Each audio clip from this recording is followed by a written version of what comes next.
अब संत मिलेंगे, सत्संग होगा, संत मिलेगा तो विचार मिलेगा। संत के गुरु के सानिध्य से विचार, विवेक, वैराग्य, ये सारी चीजें हैं।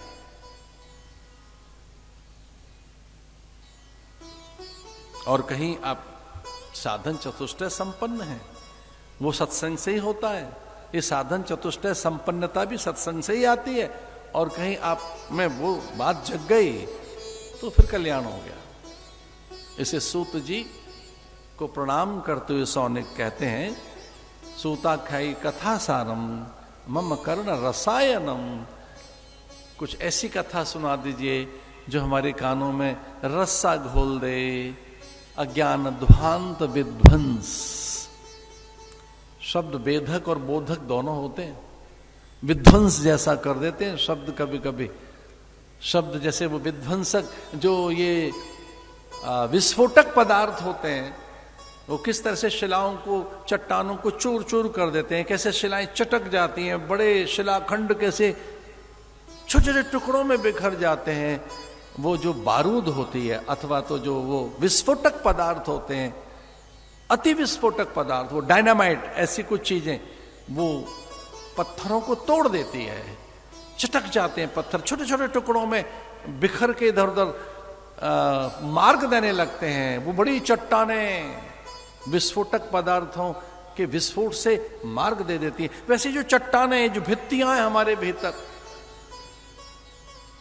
कपाल क्रिया का अर्थ और है क्या? कोई प्राण धसे हुए तो रहते हैं, कोई वासना, कोई कामना, और फिर वो पुत्र बांस लेकर दौड़ता है, कपाल क्रिया करता है। यहां कहीं प्राण धसे रहते हैं, कोई कामना फंसी रहती है, धसी रहती है, बहुत भीतर भित्तियों में छिपी रहती है। इसलिए वो कहते हैं अज्ञान ध्वांत विध्वंस सूर्य कोटि समप्रभा। करोड़ों सूर्यों जैसा प्रकाश आपके पास है देव। आपके शब्दों से हमारी अज्ञान को विध्वंस कीजिए, उस भित्तियों को तोड़ दीजिए और हमें कथा सुना दीजिए, हमें विचार दे दीजिए।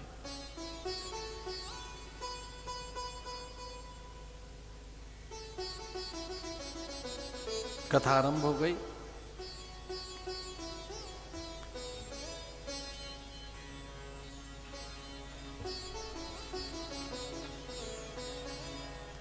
कथा माने श्रवण, और ये पहला साधन है।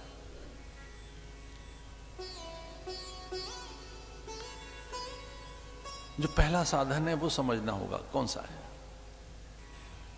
आध्यात्मिक गलियारे का पहला साधन है श्रवण।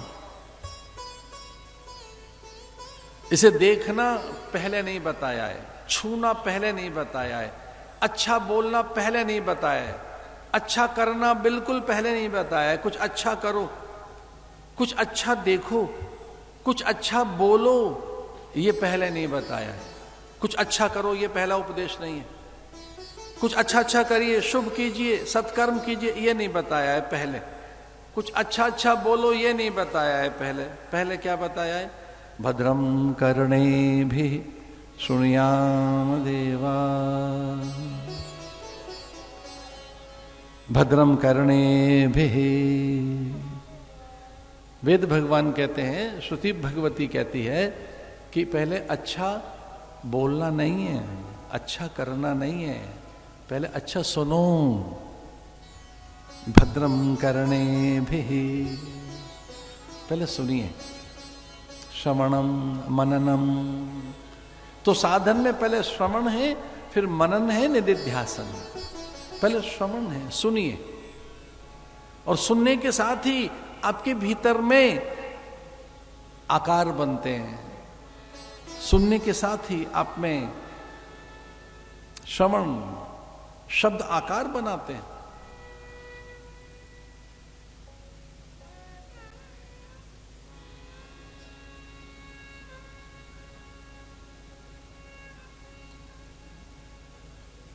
किसे सुने? कौन गुरु हो हमारा जो हमें सुनाए? पहले तो श्रद्धा हो आप में, तभी सुन पाओगे, बिना श्रद्धा के सुन नहीं पाओगे। इस श्रद्धा की परिभाषा क्या है? गुरु के वाक्यों में दृढ़ विश्वास ही श्रद्धा है। माता पिता के वाक्यों में, गुरुजनों के वाक्यों में अगर आपकी श्रद्धा विश्वास नहीं है, सुन नहीं पाओगे। कहां से आरंभ करें? वेदांत वाक्येषु दृढ़ विश्वास। किसे सुने? कथा सुननी है, साधन करना है तो सुने, किन्हें सुने? श्रोत्रिय ब्रह्मनिष्ठ महापुरुष से सुने। इसलिए हमारा साधन यहां से आरंभ होता है। जो आध्यात्मिक साधन है, जीवन में किस मार्ग से चलें, तो मार्ग वेद विहित हो, मार्ग शास्त्र सम्मत हो, हाँ वो मार्ग महज्जन द्वारा आचरित हो, और फिर बाद में एक चौथी चीज कही है, गुरु द्वारा उपदेशित हो। लेकिन वो मार्ग वेद विहित होना चाहिए। तो जब ईश्वर का अनन्य अनुग्रह होता है तो तीन चीजें मिलती हैं। जब भगवान अत्यंत प्रसन्न होते हैं तो तीन चीजें मिलती हैं। कौन सी? पहले तो देह मिलेगी, मानवी देह, और ये केवल धर्म सिद्धि के लिए। शरीर माध्यम खलु धर्म साधनम, ये धर्म की सिद्धि के लिए है, केवल धर्म की सिद्धि के लिए, ये सत्य को अनुभूत करने के लिए, ये भगवत प्राप्ति के लिए है। ये भगवत प्राप्ति के लिए केवल ये इसीलिए देह मिली है और अनुग्रह से मिली है। मैं फिर से निवेदन कर दूं, ये पुण्य से नहीं मिली, ये सत्कर्मों का फल नहीं है। हाँ, माता पिता का निसंदेह इसमें योग है, पर माता पिता ईश्वर के अनुग्रह के कारण हमें मिले हैं। हमारे मनुष्य होने में भगवान का अनुग्रह है। देवानुग्रह हेतुकम, लेकिन उससे भी बड़ा अनुग्रह एक और है, बड़ा अनुग्रह, मुमुक्षा।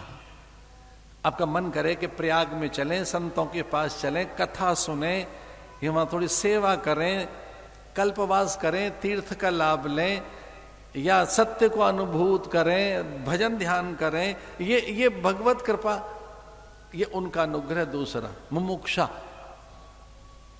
कि अपने अज्ञान से दूर होना है, इन दुखों से परे होना है। मुमुक्षा, सत्य क्या है इसे पाना है, ये अनुग्रह के बिना होगा नहीं।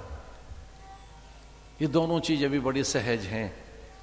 मनुष्य हो जाना भी सहज है, अनुग्रह से ही होगा, और मुमुक्षा भी बड़ी सहज है। लेकिन तीसरी चीज बहुत अधिक दुर्लभ है। इसलिए भगवान भाष्यकार भगवत्पाद उसे बाद में बता रहे हैं, जो बहुत ज्यादा दुर्लभ है। और वो तीसरा है, महापुरुषों का संग सबसे ज्यादा दुर्लभ है। महापुरुष संशय, महात्माओं की संगति दुर्लभ है।